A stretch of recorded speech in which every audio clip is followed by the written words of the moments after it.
Hello everyone. I welcome you to the Amrita IAS monthly current affairs series. And now we'll be starting our April month art and culture session. So let us start. First is Dokra art, metal art. So it is from the state of Telangana. You have to remember few things. First of all, what it is. From the name itself, metal art is there. So metal art from which technique? The very old lost wax casting technique. Now I hope you have read about it because it's a very famous technique that is used from the times of Harappan civilization to, you can say, till present time, isn't it? So this metal art is from the Adilabad district of Telangana. We'll see the location of Adilabad as well, and they produce this metal art. Okay, so they are a GI tag, right? Okay, so this is Adilabad in Telangana state, the northern part of Telangana. So they indulge in the creation of metal casting products such as idols of the deities, dancing figures, the bells, jewelry, the statues, and all these things. Apart from that, they make birds, animals as well. So remember what you have to remember, that they belong to the Telangana state. Secondly, they belong to the Voj community, and third thing is lost wax technique is being used to make it. Okay. The next is Patta Chitra art. So it is basically from Odisha. However, in some little variant is being done in the Bengal as well, because Bengal, Odisha, really the like culture knows no boundaries, right? So in Bengal also it is being there, but predominantly traditionally it is being done in the Odisha only. Patta Chitra, patta means cloth, Chitra means picture. So paintings, so drawing this paintings on the cloth. Okay, the based upon mythological religious stories and all these things are there. Okay, so the artist important thing is that they don't use the pencil or the charcoals on the primary drawings. So in the starting they don't use the pencils or the charcoal. That is very important. The gum of the katha tree, that is being used as the base for this painting. Okay, so for example, whenever the paintings come, they ask a very shallow question, because you can't expect aspirants to remember a lot of painting. For example, Bunny Thani was being asked, but they asked very easy question: from which area it is there? Okay, which school of painting it is being there? Okay, so whenever the questions will be there, it will be relatively very easy. So recently in the COVID-19, they have producing some pandemic themes for their survival. Themes coming from mythology, characters coming from mythology, but using mask, you can see, right? So interesting. So just to reiterate, so Patta means canvas, Chitra means picture, mix of classical and the folk, predominance of the folk is there, no use of the pencil charcoals, glossy finish is there, some sort of coating material they add to it. Now the themes are Jagannath and Vaishnava cult. However, the Shiv and the Shakti cult is also there sometimes. Okay. Then the variant is known as the Tata Patta Chitra, that is if they are drawn on the palm leaf. Okay. So these are the few things related to the Patta Chitra. Next is Nirmal painting. So Nirmal painting, they are a popular form of paintings from Telangana, Nirmal district of Telangana. Okay. And the evolution goes back to the Kakatiya dynasty. Okay. So they are being practiced in 14th century by the group of artisans who are known as the Naksh, N-A-Q-A-S-H, Naksh. So these are the very few things you need to remember, because many aspirants have asked me how to prepare art and culture if the time is less. I told them just prepare the current affairs, what we are discussing, and just prepare the temple portion. Or you can see that art and culture strategy session that I have uploaded, but I think the time is very less left. Just revise the current affair for the time being. So Kakatiya dynasty, so just to reiterate, I hope you have read in the medieval history, Kakatiya dynasty time period, just keep in mind the 12th century to 14th century. Okay, so capital being Warangal. So this is the Kakatiya kingdom, you can see there, right? So finally it was subsumed under the Delhi Sultanate by Ghayasuddin Tughlaq, who was not the monarch at that time, but he was there. A very famous GK question is there in 1213. Marco Polo, Italian traveler, visited which Indian kingdom? So he traveled the Kakatiya kingdom. Okay, Marco Polo, the travelers are very important. And he visited the famous seaport, that is Motupalli. Okay. So Motupalli is a very famous seaport of the Kakatiya dynasty. In fact, in 2017, a question was there, which of the following was a very famous seaport in Kakatiya dynasty, and it was Motupalli. However, it was one of the toughest question that has come in 2017. You can see how the question asked from very static GK question, isn't it? One thing I will say, one of the common pattern that we discuss in the impetus series, one of the common theme you can find in asking this tough question is travelers. So if you have read ancient medieval history, please prepare a separate notes, make separate notes for travelers. Their observations, where they have gone, what are the different, from where they have come, when they have come, which dynasties they have visited. This becomes really very important, the travelers, okay? Apart from, for example, we have discussed tiger reserves, we are still in the process of Ramsar sites, okay? So please prepare on that front, in the ancient medieval part. Next is Thrissur Puram festival. Okay, so this is known as the mother of all festivals. Interesting, isn't it? Mother of all festivals. So this festival is basically held in Thrissur in Kerala, and for the first time it is been cancelled because of the COVID-19. It started in 18th century by the erstwhile Maharaja of the Kochi. Thrissur Puram festival. Thrissur is in Kerala. Okay, so during the festival, the respect is paid to Lord Shiva, the deity who is at this particular temple, not very important, but Vakka Kunthal temple at Thrissur. So first time it has been cancelled due to the corona pandemic. Next is Meru Jatra festival.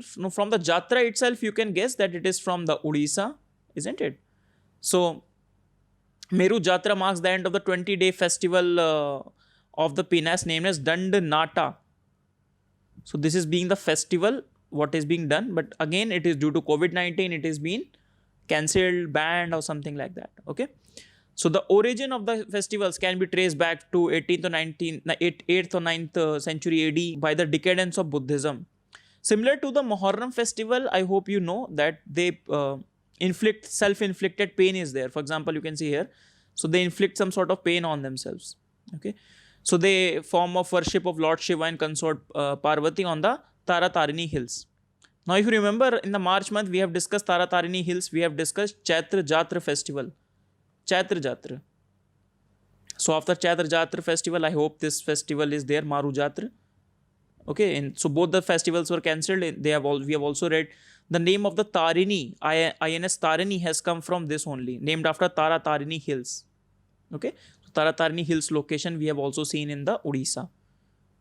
Right? Okay. Next we read, because in April a lot of harvest festivals are there, New Year in some of the places. So we have around 7.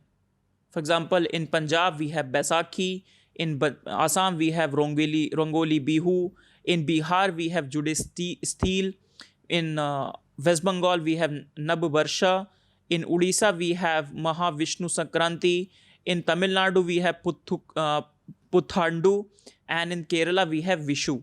Please remember, because these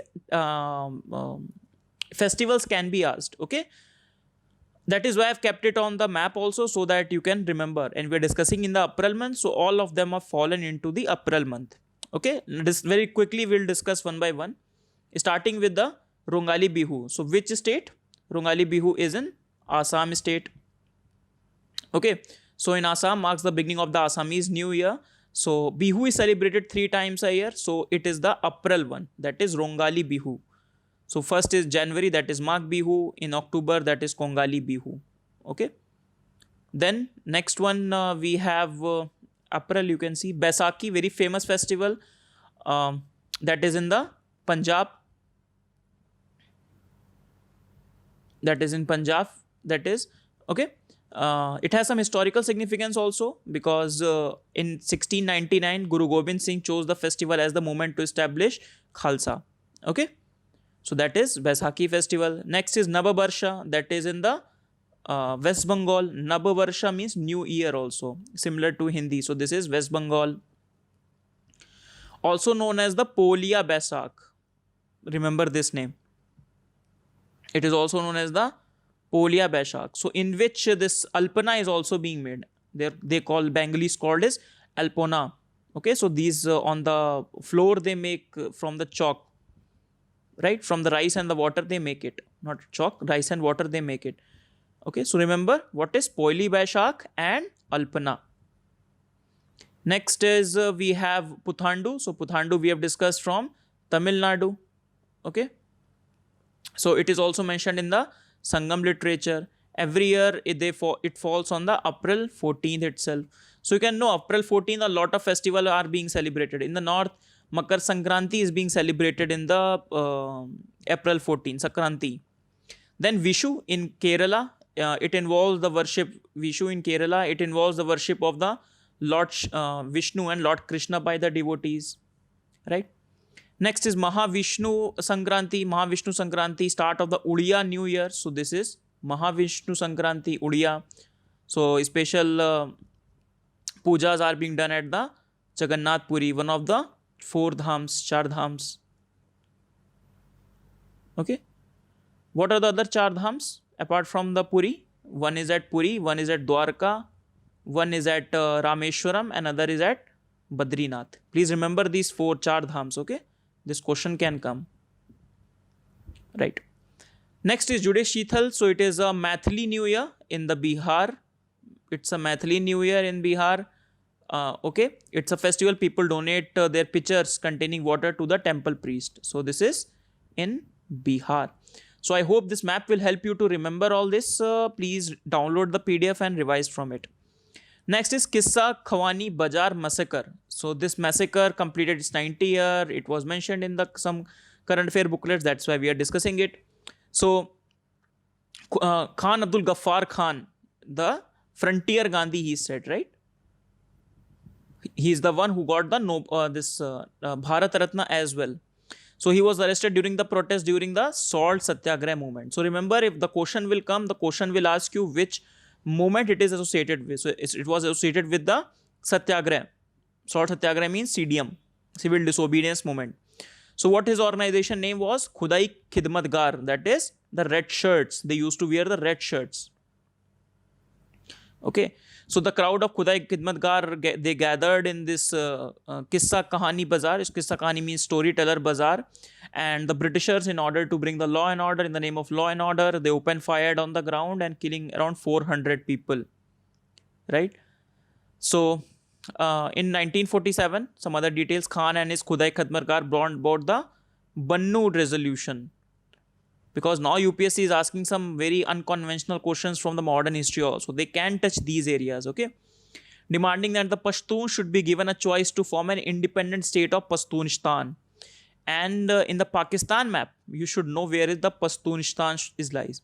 When I teach the students internal security, I tell them specifically about the situation inside the Pakistan as well. How the Pakistan is made up of many other identical. For example, Balochistan, Sindh here, Punjab here. You should know about Pakistan as well. That will make you understand a lot of dynamics of international affairs with respect to Afghanistan, with respect to Pakistan's overall policy to maintain its own internal order. These things are very, very important. Okay? Right. So this is Pashtunistan, and those Pashtuns, they do not like this Durand line, which divides Pakistan and Afghanistan. So their idea is to combine all these and form a Pashtunistan. Okay? And that is why Afghanistan also sometimes claim this area as theirs, because they say this is the ethnic area which, because the Afghanis or the Pashtuns, which are a part of Afghanistan, they occupy this area. You can see similarity with the Nagalim, isn't it? Okay. Next is Basavana. So please read more about Basavana from your static, but I'll discuss one question with respect to Basavana, Lingayat and Virishaiva. So he was 12th century poet and philosopher. He is the founder saint of the Lingayat, and his anniversary was there on the April month. Okay. So let us see one question. So one question is, consider the following statement with respect to Virashaiva tradition. It was founded by Basavana, who was the minister in the court of the Chalukyan king. Secondly, it believes in the theory of rebirth and unification of soul with the Shiva after the liberation. So let us see this question. Few of the details. So Virashaiva tradition was witnessed during the 12th century. It was founded by Basavana, okay, who was initially a Jain and a minister in the court of Chalukyan king, right? Then basically there are two people who finally divided, Virashaiva and the Lingayats. Okay, we'll also see the difference between the two. So the Lingayats worship, from the name itself, Lingayats. So they worship Shiva in the terms of his ling, that is phallus, right? And the men usually wear this small ling on their left soldier. Okay, so Lingayat believe that after the death, the devotee will be united with Shiva and will not return to this world. You can see how they are now differentiating from the Hinduism.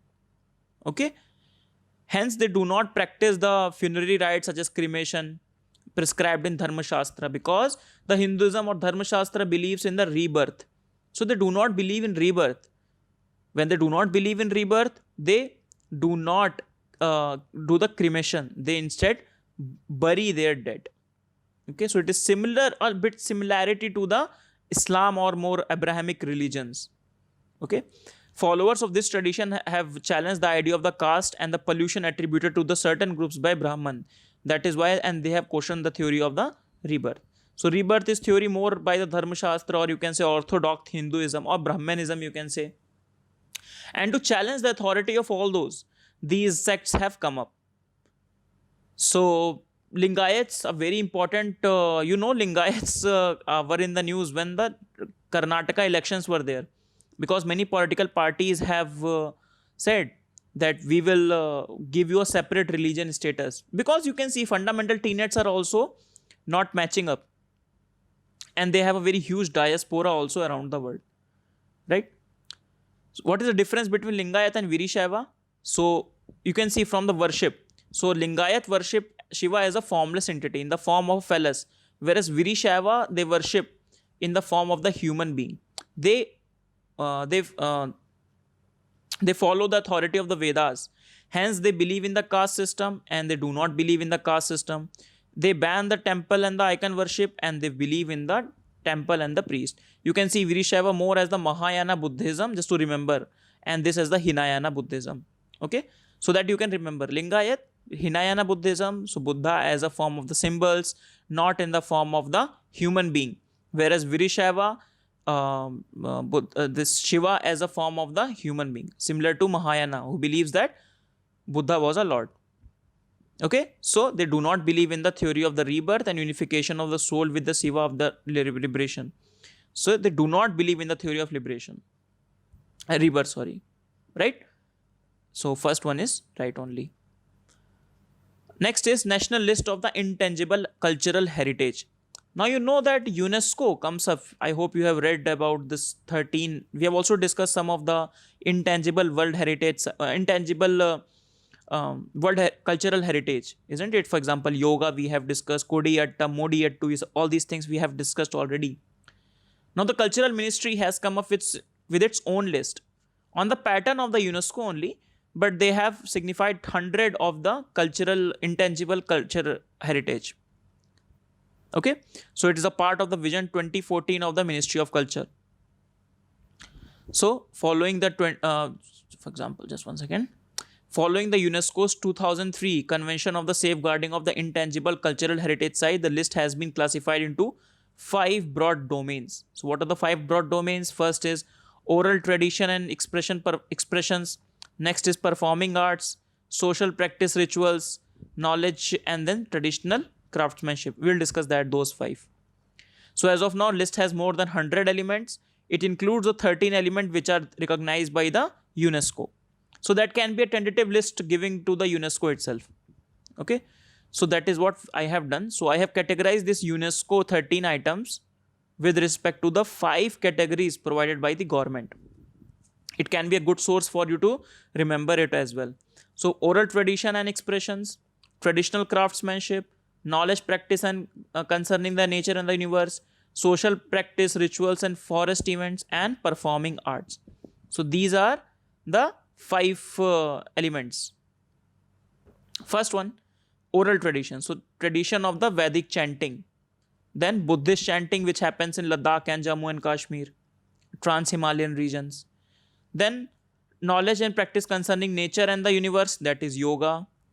Then traditional brass and copper craft utensil making, that is tharethas in Punjab. So that is in Punjab. Okay. Next one is Let us come to performing art. Ram Leela, Ramayana depiction. Then Kodiyattam, Modiyattu from Kerala. Okay, then Kalbelia dance from Rajasthan, then Chahu dance from Jharkhand, West Bengal and Odisha, Chahu dance. Then social practice Ramman, Uttarakhand's festival. Then we have Sankirtana in Northeast. Then we have Navroz, New Year, Parsi New Year, then Kumbh Mela, right? So these are the 5 categories, and the 5 categories have divided the 13 intangible cultural heritage.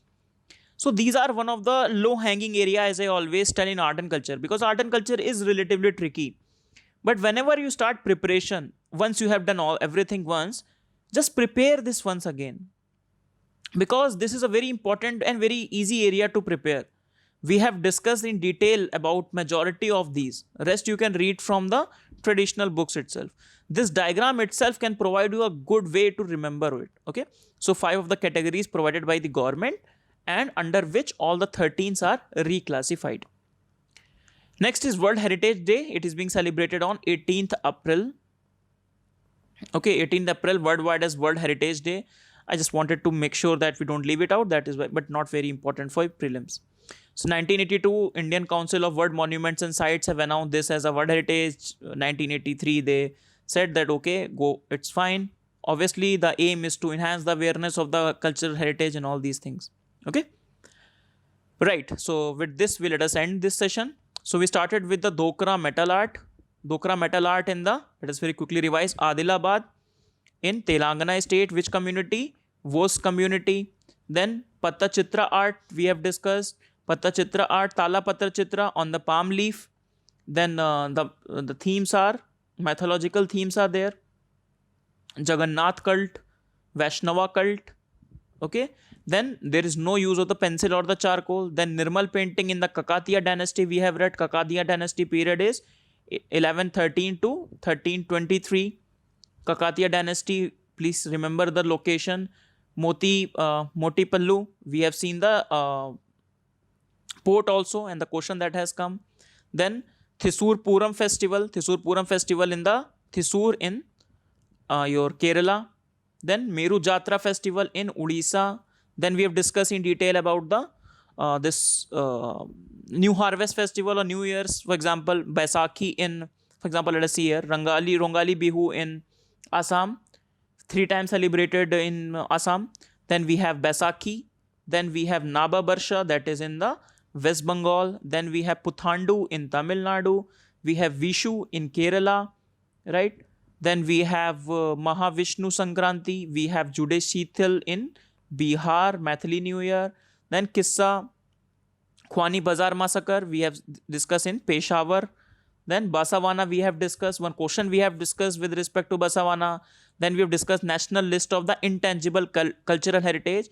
Remember, if the question come, it is being released by Ministry of Culture, not by UNESCO. UNESCO has its own list. Okay, it has 100+ items in it, which includes the 13 items which are in the UNESCO. I hope now you get it. And then finally, we have discussed the World Heritage Day that is there. So with this, we finish our session of April month art and culture. See you in the next class, everyone. Thank you.